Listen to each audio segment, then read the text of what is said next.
CBS News contributor and Republican strategist, that would be Frank Luntz, is here. He has listened to more than 30 focus groups to talk about what he calls the election from hell. Frank, good morning, and wow, we're going to talk about that in just a second, but let's hit Donald Trump for just a second. This news conference that he's having later today, do you think that this will have a negative impact on his campaign? Nothing has a negative impact. No matter what you say, no matter what he says, no matter any of the analysis, and I've never seen anything like it in the 25 years I've been doing this. But doesn't he have some hard questions to answer today? How much money was raised and where is it? Obviously. But the issue here is, particularly with veterans, who are the most supported group of any segment in the American population, even more than teachers. And a normal candidate would be under intense fire. But for Donald Trump, this is just a single-day story. And the reason you suggest is because they like him because he has an attitude rather than a specific. It's about his character traits. It's about his attributes, not about the issues. And we have identified a segment, and it's called None of the Above. And it's going to be out in the LA Times tomorrow.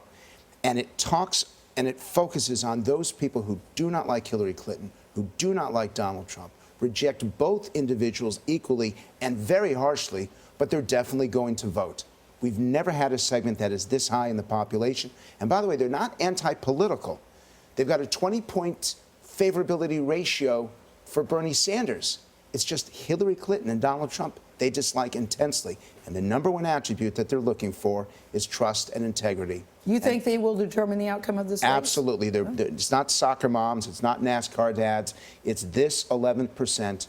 And they believe that neither candidate has the honesty and integrity that they're looking for, and therefore, it's the candidate that they distrust the least will end up with their vote. At election time.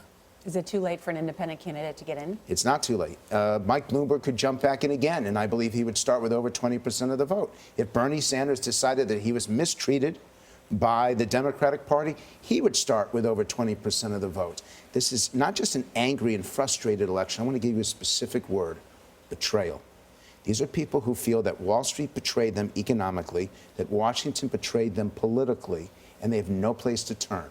They're in their 50s and 60s. They look towards the future with tremendous pessimism. They don't believe that America is going to be the greatest country down the road, and they feel like they're suffering. And but Major Garrett said in the previous hour that, in fact, it would be too late to file in Texas and other places, so therefore it's a fool's errand. Except that Texas is going to go Republican no matter who files there, no matter who is running there. The key states, those states that are decided by less than 5% of the vote, those filing deadlines are not until August or September.